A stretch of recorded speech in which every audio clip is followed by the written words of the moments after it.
ตั้งหน้าปรับปรุงก่อสร้างกำลังป้องกันความสงบประชาชนให้เป็นกำลังปฏิวัติมีแบบแผนทันสมัยหับไส้ประชาชน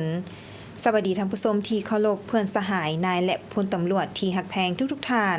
ขอต้อนรับทุกท่านเข้าสู่รายการเร่งดูกำลังออกอากาศทุกวันจันทร์ตั้งแต่เวลา 8:30 หา 9:00 ทางสถานีโทรภาพป้องกันความสงบท่านผู้ชม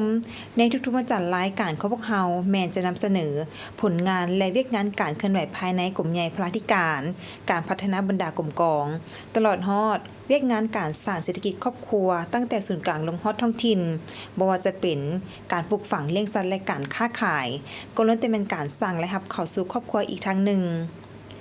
เวียกงานทำการพลาธิการเป็นเวียกงานหนึ่งที่สำคัญจำเป็นและขาดบ่ได้ของกำลังป้องกันความสงบในการสุกยู่อำนวยความสะดวกสนองงบประมาณด้านต่างๆเครื่องอุปโภคบริโภควัตถุอุปกรณ์เทคนิคพาหนะรับไส้อาวุธยุทโธปกรณ์น้ำมันเสื้อไฟก่อสร้างปรับปรุงเคหสถานทำการผลิตธุรกิจยาปัวพยาธิตลอดฮอดเวียกงานบริการรักษาความปลอดภัยเพื่อให้กำลังป้องกันความสงบเฮ็ดสำเร็จหน้าที่การเมืองในแต่ละระยะและสำหรับระยะทำอิฐนี้ทางรายการของพวกเขาจะให้บรรดาทานได้ไปรับสมบทการปฏิบัติหน้าที่เวียกงานวีซ่าเฉพาะในระยะ1 ปีผ่านมาของกองผลิตกรมใหญ่พลาธิการป้องกันความสงบรายละเอียดจะเป็นแนวใดนั้นซึ่งบรรดาทานไปติดตามรับชม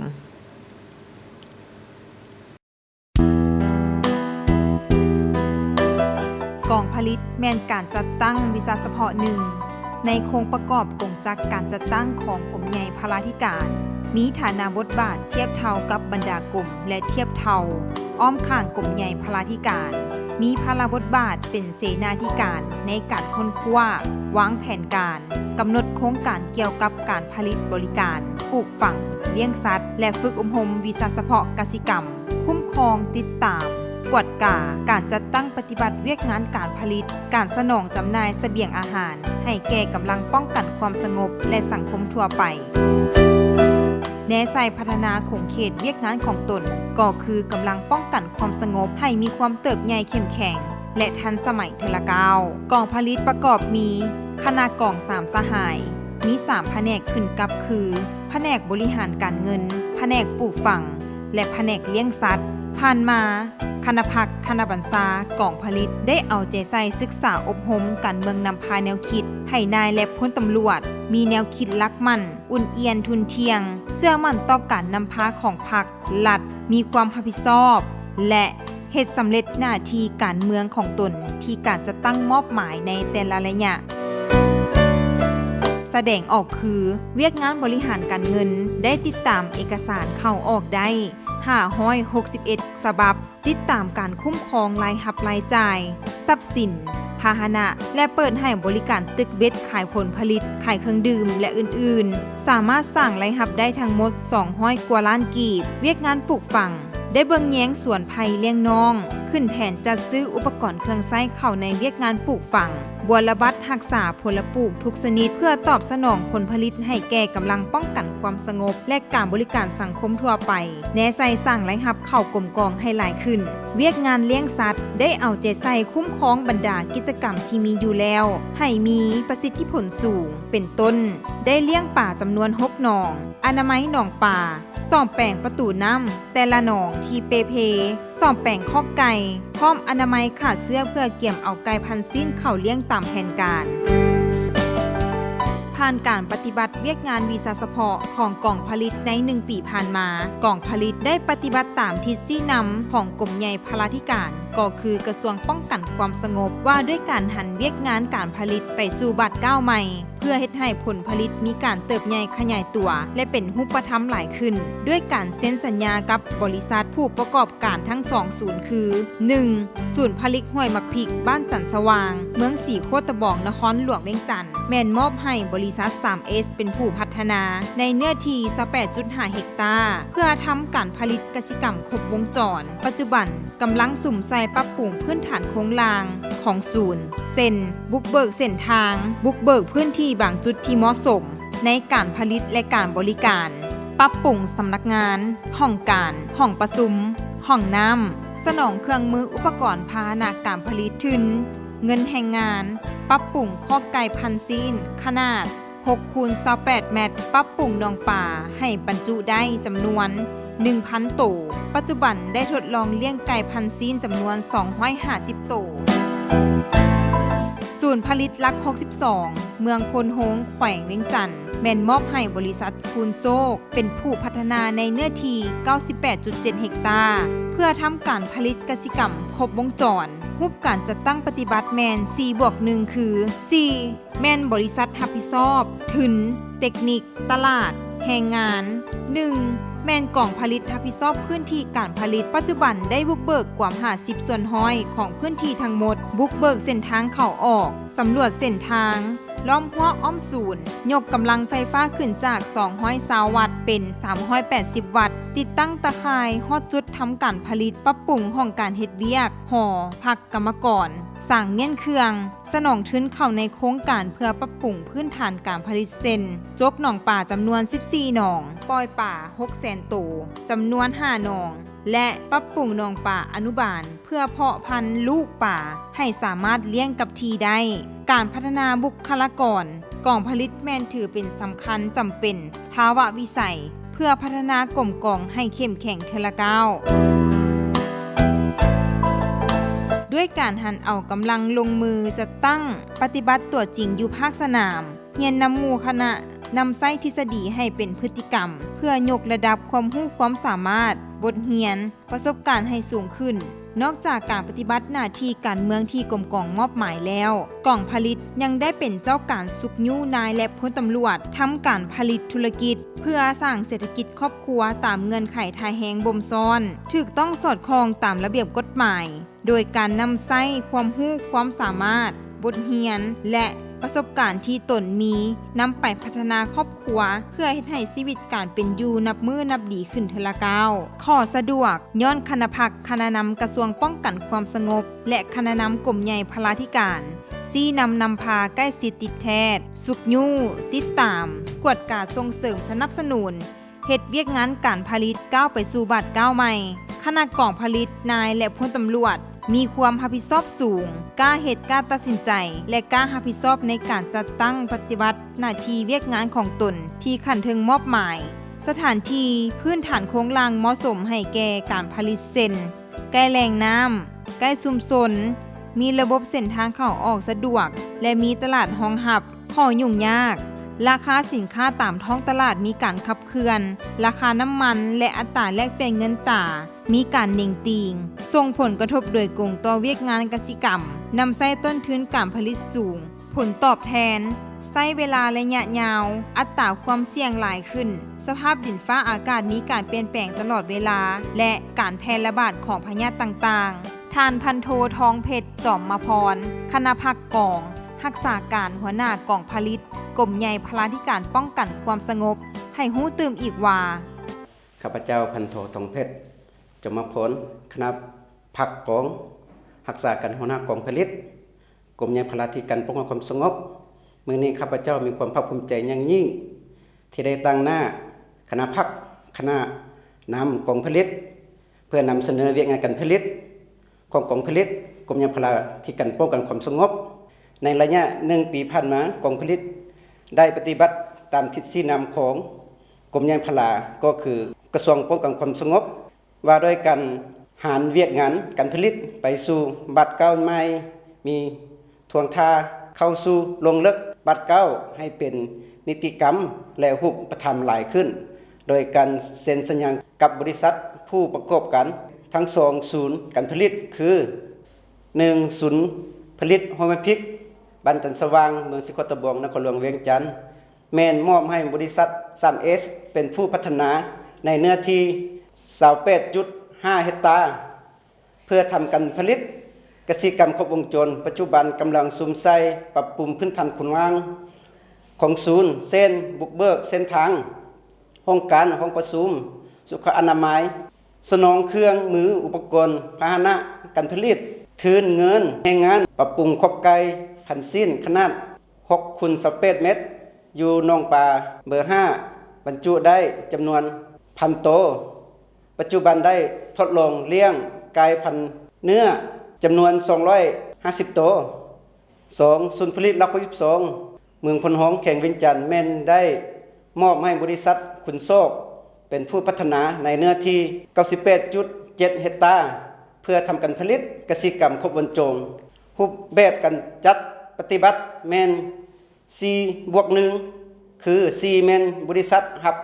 ผิดชอบถืนเทคนิคการตลาดแห่งงาน1แม่นกองผลิตรับผิดชอบพื้นที่การผลิตปัจจุบันได้บุกเบิกพื้นที่กวมเอา 50% ของพื้นที่ทั้งหมดบุกเบิกเส้นทางเข้าออกสำรวจเส้นทางลมหัวอมศูนย์ยุบกำลังไฟฟ้าขึ้นจาก220โวลต์เป็น380โวลต์ติดตั้งตะข่ายโหดจุดทำการผลิตปรับปรุงโครงการเฮ็ดเวียกหอพักกรรมกรสร้างเมียนเครื่องสนองทืนเข้าในโครงการปรับปรุงพื้นที่ทำการผลิตเส้นจกนองปลา14นองปล่อยปลาได้6เซนโตในจำนวน5นองและได้ปรับปรุงนองปลาอนุบาลเพื่อพบปลาหรือว่าผสมพันธุ์ปลาให้สามารถเลี้ยงได้กับที่นอกจากการปฏิบัติหน้าที่แล้วที่กลุ่มกองมอบหมายให้กองผลิตยังได้เป็นเจ้ากันสุกยูนายและผลตำรวจที่อยู่ในความรับผิดชอบของตนทำการผลิตธุรกิจเพื่อสร้างรายรับครอบครัวตามเงินขายทายแหงโดยนำใช้ความรู้ความสามารถบทเรียนประสบการณ์ที่ตนมีนำใช้พัฒนาครอบครัวเพื่อเฮ็ดให้ชีวิตกันเป็นอยู่ดีขึ้นทีละก้าวในปีผ่านมากองผลิตสามารถสร้างรายรับทั้งหมด240ล้านกว่ากีบก็สะดวกย้อนคณะพักคณะนำกระทรวงป้องกันความสงบและคณะนำกรมยานพลาธิการนำภาษีนำไกลสิทธิเทศสุขยุติดตามกฎกาส่งเสริมสนับสนุนเฮ็ดให้เวียกงานการผลิตก้าวไปสู่บัดเก่าอันใหม่ในทวงท่าที่ดีขึ้นกว่าเก่าย้อนคณะพักคณะกองรวมทั้งนายและพลตำรวจที่ขึ้นกับกองมีความรู้ความรับผิดชอบสูงและมีความตัดสินใจสูงในการปฏิบัติหน้าที่เวียกงานของตนที่ขังถึงมอบหมายให้ย้อนที่ตั้งพื้นฐานของล่างของกองผลิตเหมาะสมให้แก่การผลิตใกล้แหล่งน้ำใกล้ชุมชนมีระบบเส้นทางเข้าออกสะดวกและมีตลาดรองรับสำหรับคนอยู่ยากแม่นปัญหาด้านเศรษฐกิจการเงินเส้นราคาสินค้าราคาน้ำมันสูงขึ้นอัตราแลกเปลี่ยนเงินตามีการนิ่งติงส่งผลกระทบโดยโกงโตเวียกงานกสิกรรมเพราะว่าเวียกงานกสิกรรมนำไส้ทืนการผลิตสูงผลตอบแทนระยะยาวอัตราความเสี่ยงหลายพร้อมกันนั้นยังประสบการณ์สภาพแวดล้อมดินฟ้าอากาศมีการเปลี่ยนแปลงตลอดเวลาและมีการแพร่ระบาดของพยาธิสัตว์ต่างๆทิศทางแผนกันในต่อหน้ากองผลิตของพวกเราจะพัฒนาการผลิตแบบครบวงจรช่วงนี้เป็นช่วงริเริ่มใหม่พวกเรายังซุ่มใส่การบริการเป็นหลักเพื่อให้มีรายรับเส้นการบริการเฮ็ดห้านอาหารกินดื่มครบวงจรส่วนแคมปิ้งเพื่อรับใช้สังคมทั่วไปการผลิตลูกปลาเลี้ยงปลาคูนเลี้ยงเป็ดเลี้ยงไก่เลี้ยงขี้กระเดือนเพื่อรับเอามาผลิตเป็นหัวอาหารให้สัตว์สร้างตั้งโรงอัดเม็ดหัวอาหารและเฮ็ดเฮือนโฮมปลูกผักปลอดสารพิษผักออร์แกนิกปลูกให้ได้ตลอด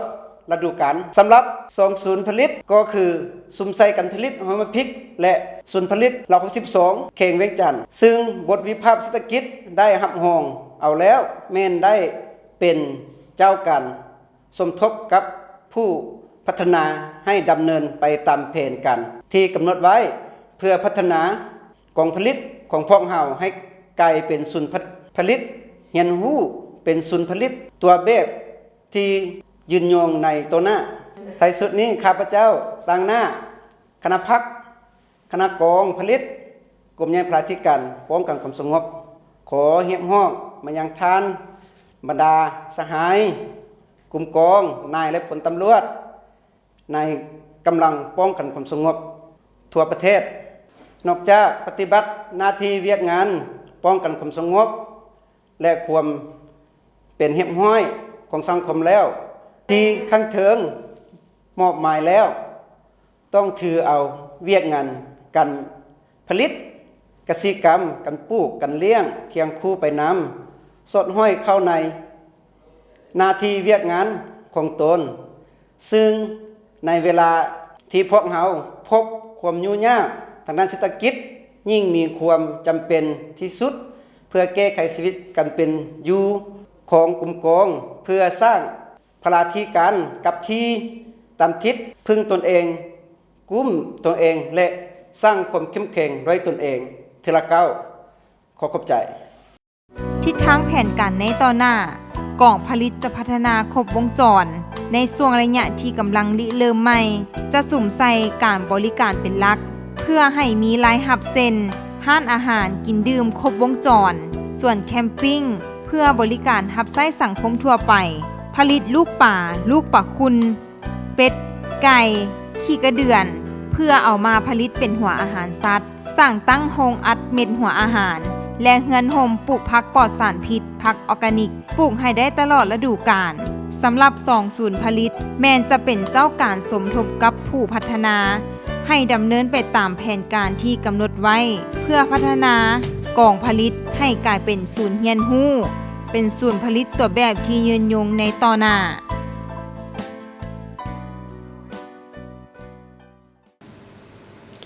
ที่ท่านได้รับชมไปแล้วนั้นแมนรายละเอียดจากทางรายการของพวกเราที่นำเสนอให้บรรดาท่านได้รับชมกัน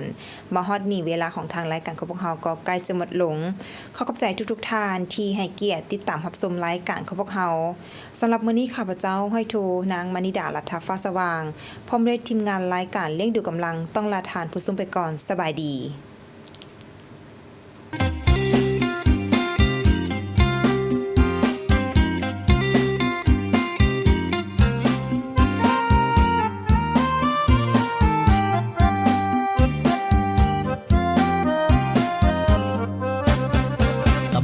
พลาเบิ่งแย่งการกินอยู่ผมก้องรวมหมู่ให้ความหูด้านพาลาเวียงานสุขาต้องมีความขยันเวียขับไซป้องกันให้ฮับประกันหอบด้านเมื่อซาต้องการตำรวจพลาต้องไปก่อนไปกวดกาเบิ่งบอนสถานที่บอนเฮ็ดเวียกเฮ็ดงานพลาธิการเฮ็ดหน้าที่ประสานคุ้มครองสำนักงานเพื่อนสารในที่ดินตำรวจพลาเป็นกำลังกองนนเฝ้าเรื่องเพิ่มพูนการผลิตได้อยู่กินเวียกงานพลายังบ่จบสิ้นมีหน้าที่ปกป้องทรัพย์สินเพื่อพื้นเป็นดินเหล่า